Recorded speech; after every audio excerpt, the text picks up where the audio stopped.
Observer Day, and it did come out today that apparently CM Punk and Ace Steel will reportedly be heavily involved in AEW Collision Creative. This comes from the Wrestling Observer via our friends at Wrestle Purists. They've had in the Observer today that the belief is that Punk and Ace Steel will be heavily involved in the creative of the show. At least they will be for Punk stuff. And the main angles and storylines on the show will revolve around him. And obviously, we'll have great input into that.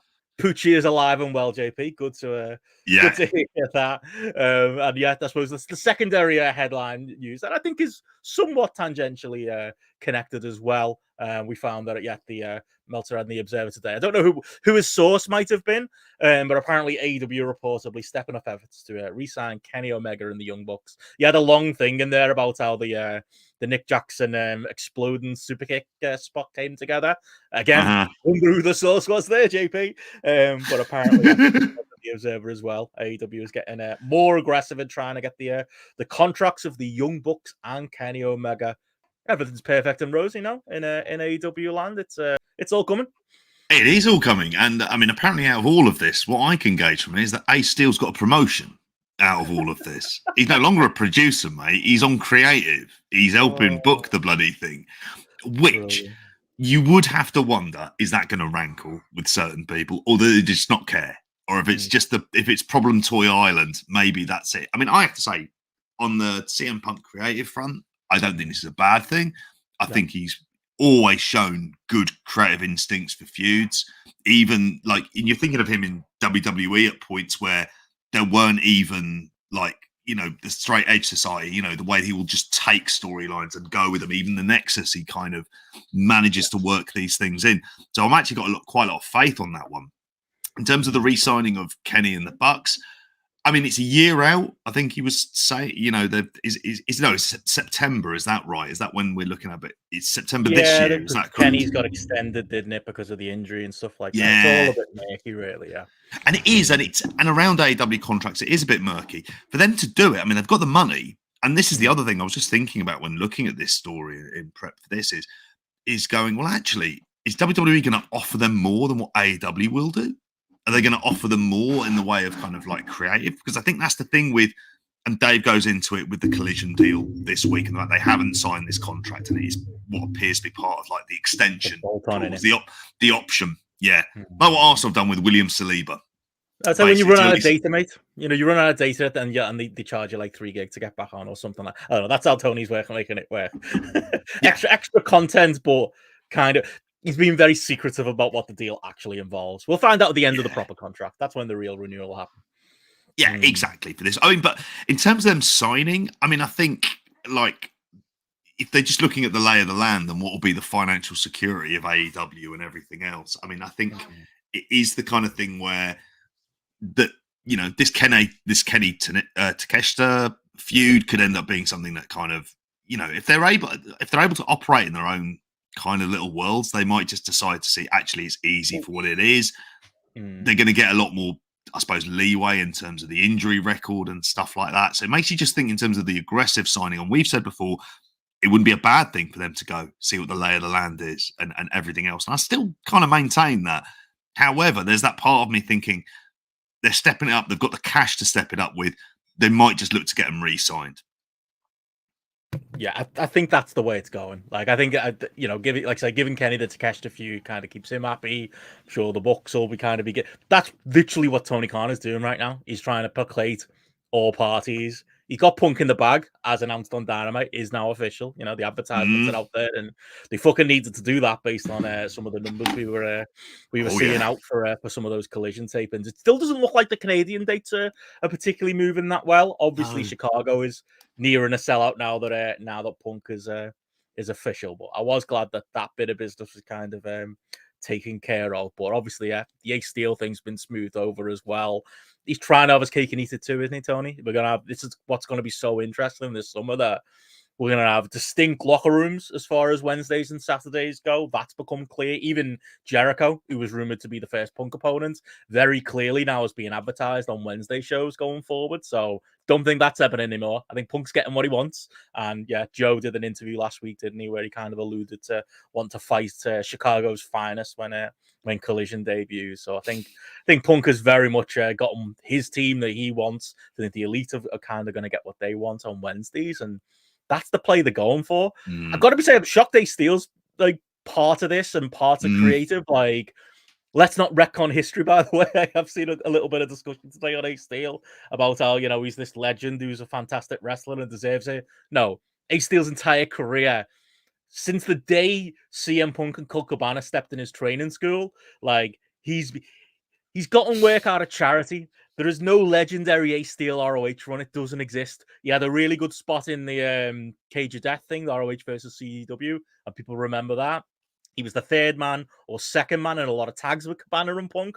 Outside of that, absolute bang average wrestler who was clearly there for charity, and like it was almost like it was an understanding we had as ROH fans. It was like, Ace isn't that good, but he's Punk and Cabana's trainer, and they're doing him a solid, so we'll politely clap for him and cheer. That's all he's ever been in his career, and it's quite funny to see that like that's come full circle now, and Punk somehow managed to get jobs for the boys, and he's going to have his mate presumably sat at home, Ace Steel, that he can blame as well. When the creative goes bad, when people complain that this show's just about Poochie, why is everything about CM Punk's go talk to Ace. Ace is the problem. He's the one who's booking this shit. It's not me. It's the Hogan and Bischoff game. That's what we're gonna get. This is the 2023 Hogan and Bischoff.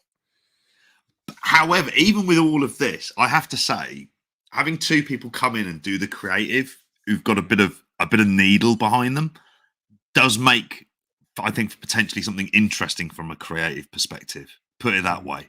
I think that they'll be looking. I mean, and I think this is one of the interesting things about Punk is he can kind of survey where there are gaps in storylines and how to kind of fulfill them. One of the greatest wrestler minds ever. It's like Brian, you were talking about on Spotlight. Brian talking at the presser about getting more involved in creative. Yes, more people like that, please, because I don't want to turn this fully tribal, but like, the Elite creative that we presume was them and Kenny's and Cody's going back hasn't exactly set the world on fire.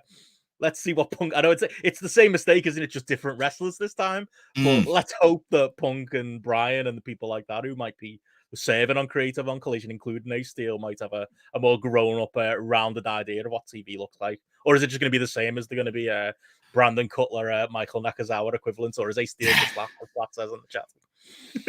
He's Punk's Brandon Cutler. Very much an edgier Brandon Cutler is very much what he falls into. No, I mean, I think promo, as James said, we've got to say that. Put some good ones in ROH. That was one thing he did do. He did, and one of the things you would hope as well is that CM Punk kind of would be somebody I imagine who's all throughout AEW is just pitched exactly what he's going to do and what possibly would work and what possibly won't work. And I also think as well, this is like, in some ways, if Collision doesn't work or the creative around Punk doesn't work, Punk very much is in the firing line here. I know we're saying about Ace Steel and everything else as being like the plausible fall guy if that doesn't work well. But there is an element of Punk is this is very much being put on his shoulders, as the show should be. And as a result, I think there is things where Punk he will have to think about stuff outside of his storyline in terms of an overall TV program that actually works. I think there's that part of me hearing about when in the scrum when Danielson's involved in creative, the fact that Punk is as well. I think these things are good. I'm very wary of people who come in from Impact and WWE on the producer side, like a Pat Buck and a Sonjay Dutt, and just thinking, based on the pay-per-view and all the run-ins and all of that bullshit. I mean, it felt very TNA, very WWE. Yeah, seems all positive to me. Like as far as like going, I'm excited for the summer. Genuinely, like I'm excited to see what. I'm excited to see like what we get, whether it's like, if Wednesdays is going to be the Elite and Kenny's show. If it's anything like this Wednesday's Dynamite, I'll take that all day. Like that was the in-ring on that was through the roof. Loads of great fun stuff on there. Wednesday can be your fun show. Maybe Saturday could be your serious feuds, CM Punk show and kind of get his gang on that side as well.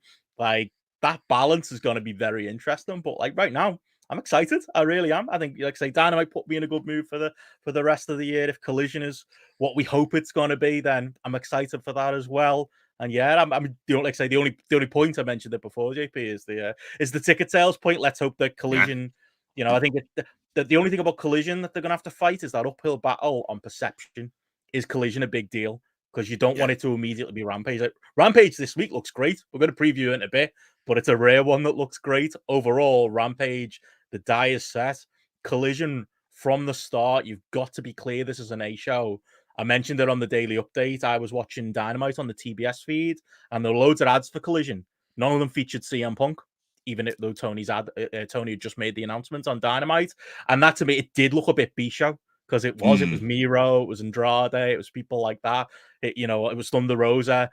It just looked like more AEW programming. I think they've realized with the limited ticket sales they've done, with kind of all of that at risk, the next big TV deal at risk, it's got to be, they've got to go all guns blazing. They've got to make it clear. CM Punk is it. You want to see him. He's on Collision. And we're going to get a test now, see what kind of draw Punk is, what kind of quality show we get from Punk. The excuses are over. I'm the biggest CM Punk fan going, along with Garrett. Like, I'm not going to make excuses for CM Punk if this doesn't work out. He's got the creative team he wants. He's got his own show. Like, the entire runway is clear. The only person who can get in CM Punk's way now is CM Punk. Let's hope they get it right.